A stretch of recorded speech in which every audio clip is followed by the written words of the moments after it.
Hi everyone and welcome back to Oh So Sweet.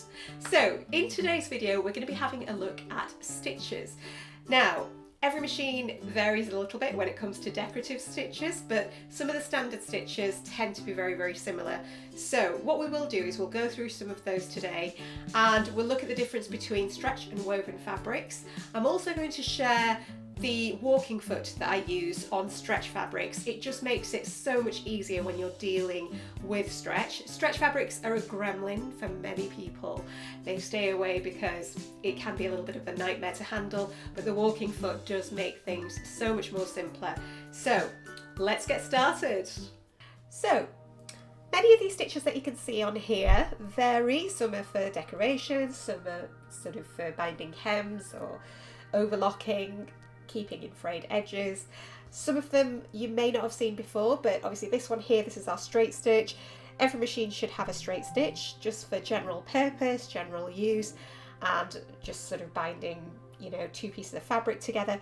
I for a long time stayed in the straight stitch zone. I was just, you know, very reluctant to move to some of the other stitches, just out of fear. I didn't really know what they did and I stuck to that straight stitch, but now I do tend to vary.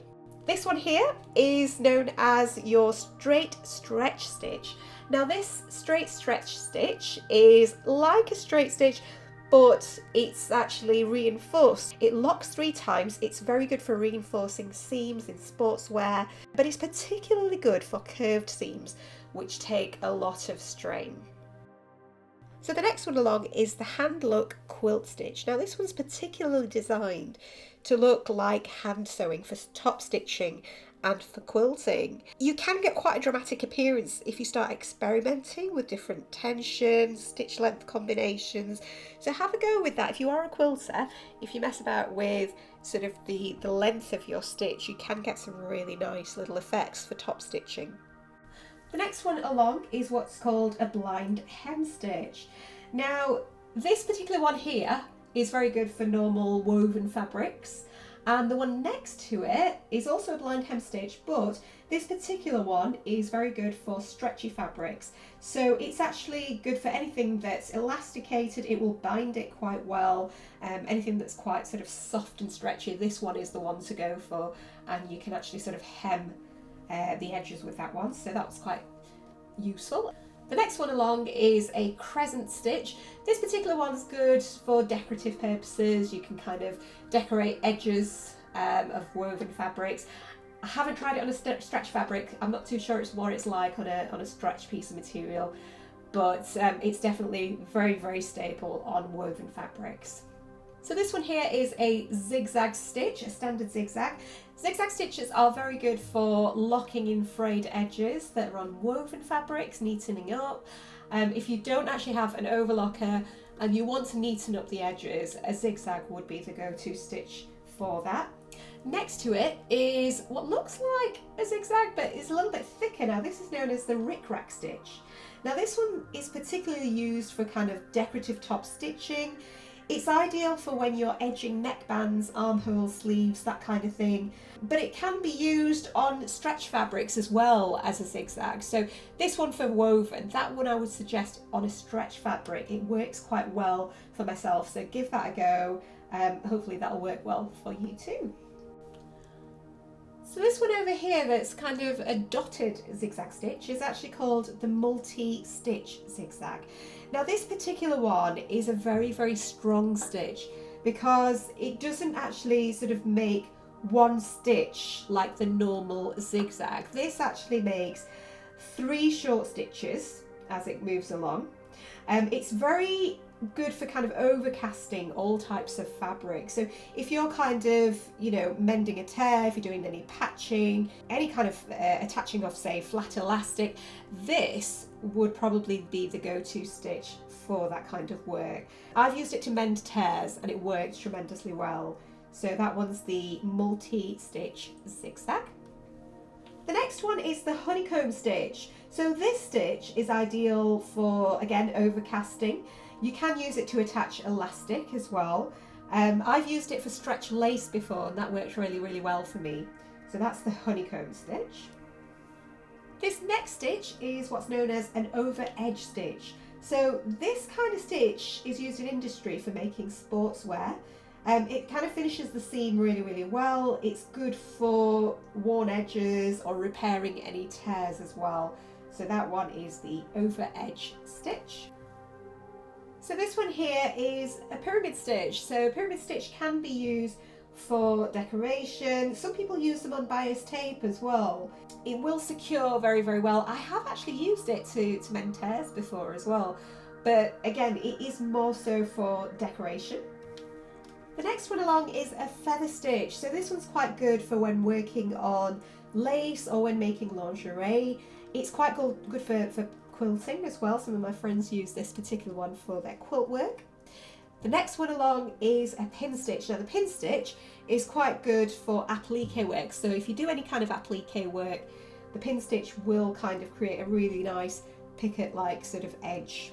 This one here is what we call a ladder stitch, and obviously with this one it's pretty good for when you're sort of couching over narrow ribbon, yarn, or even elastic as well. It can be used on coarse linen types of fabrics as well. And again, some people just use it for decoration.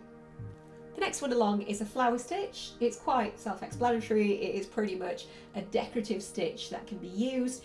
Be careful of your settings though. Sometimes when you are working with the flower stitch, it can pinch your material and your woven fabric. So just make sure your tension's correct when you are using this decorative stitch. Same for this one next to it, which is the leaf patterning stitch.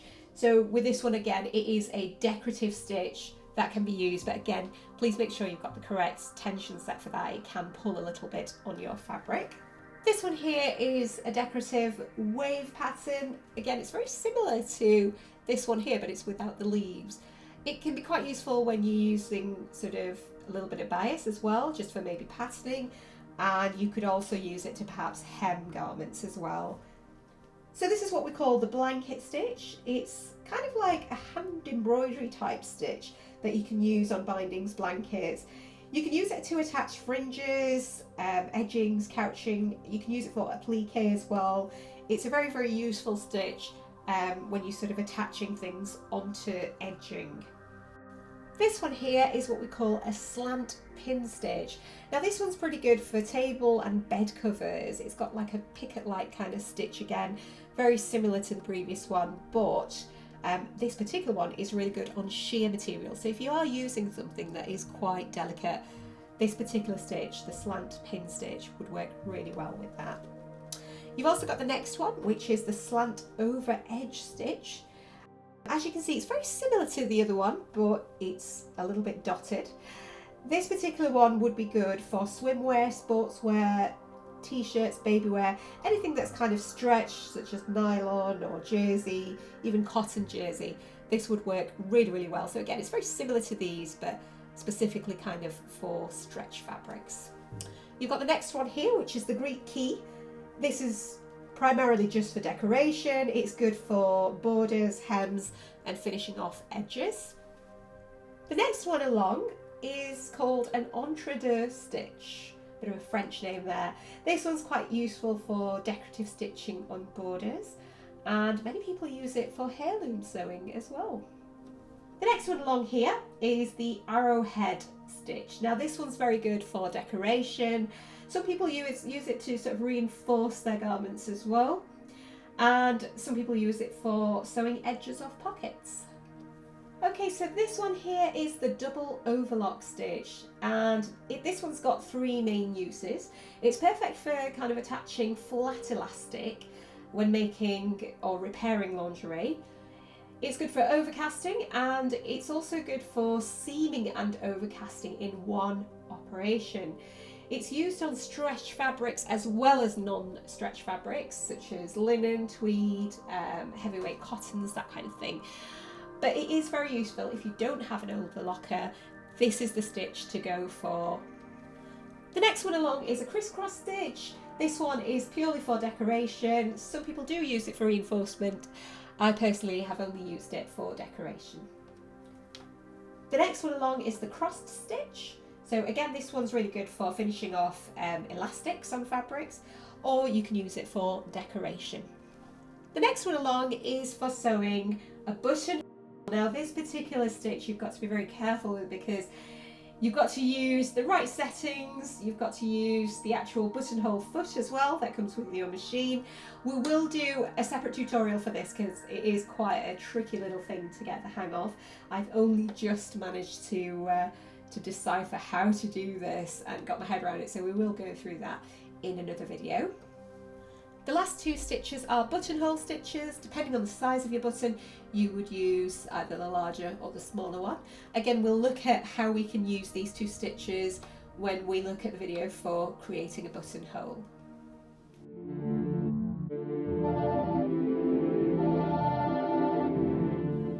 Okay folks, so first piece of fabric we're going to look at is a woven piece of fabric. This is 100% cotton, but as you know, when you work with cottons, you get these horrid frayed edges. So we're going to just have a quick go on the zigzag stitch. So pop the presser foot down, make sure it's on zigzag, and then send that through.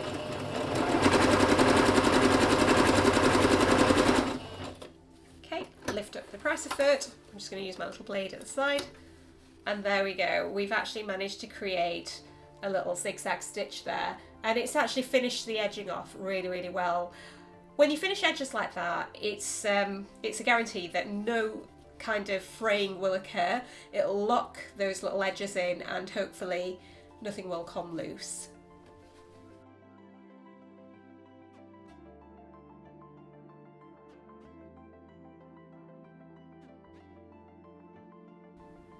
What I want to share with you now is the walking foot I mentioned earlier. So this is my walking foot.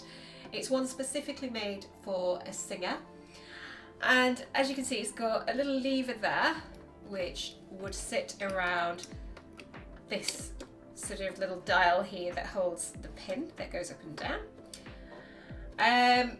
Underneath you've also got little teeth here. Now these are the little teeth that actually kind of guide your fabric along when it's pressing against the bottom plate. So as it's kind of going through, those little teeth there are what are feeding the stretch fabric through, and they're moving at a slightly faster rate as well. Now there are teeth underneath here, however, they work better with woven fabrics. So many people do struggle with stretch because of the fact that these don't sort of move that stretch fabric along a lot better than what a walking foot does. So I'll show you how to get that fitted first. So first things first, make sure that your needle is actually in the high position. If it's not, you can move it using your wheel at the side. So make sure it's in the highest position possible.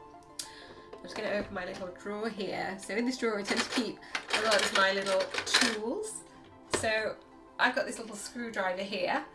And what I can do is I can kind of detach this existing foot that is in place.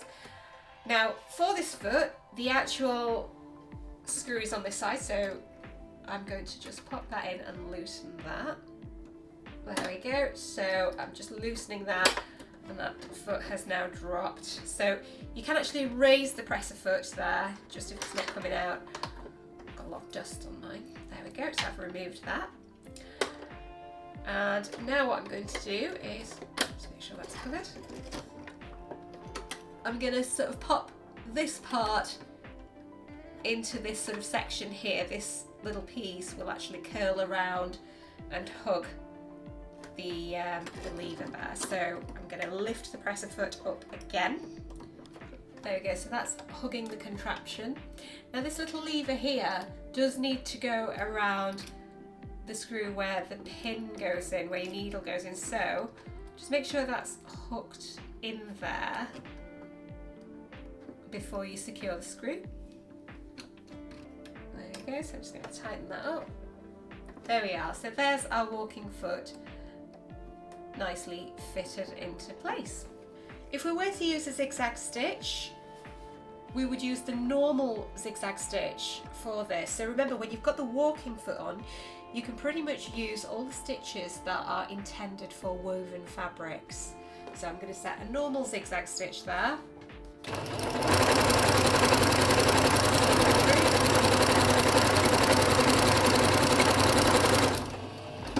I just absolutely absolutely love how the walking foot just glides it through. So I'm going to turn it inside out. And there you've got the seam there.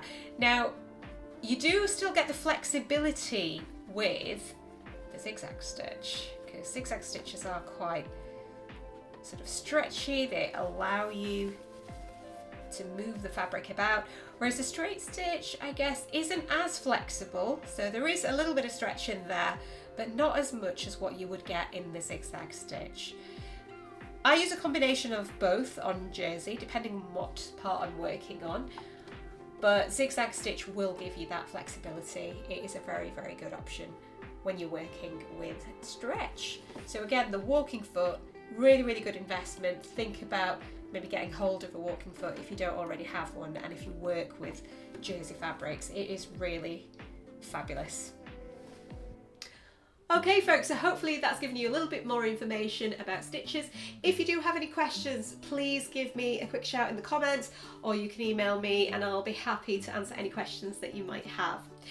Hopefully the walking foot will be maybe an easier kind of way of handling those stretch fabrics, because stretch fabrics, again, they were a nightmare for me in the beginning, but ever since I've got this walking foot, it's just so much more easier to handle and manage. So in the next video, I'm going to show you how to clean your machine, get all that lint out from where the bobbin is, and how to oil it. And if we get a little bit of extra time, we might even do a quick tutorial on creating a zipper pouch. For that, I will be using a presser foot that's specifically for zips. So, looking forward to seeing you again. Thank you so much for tuning in. If you've got any questions, if there's anything that you want to ask, please drop a comment below or shout me an email. I'll be happy to answer any of your questions. So, thank you very much from Oh So Sweet.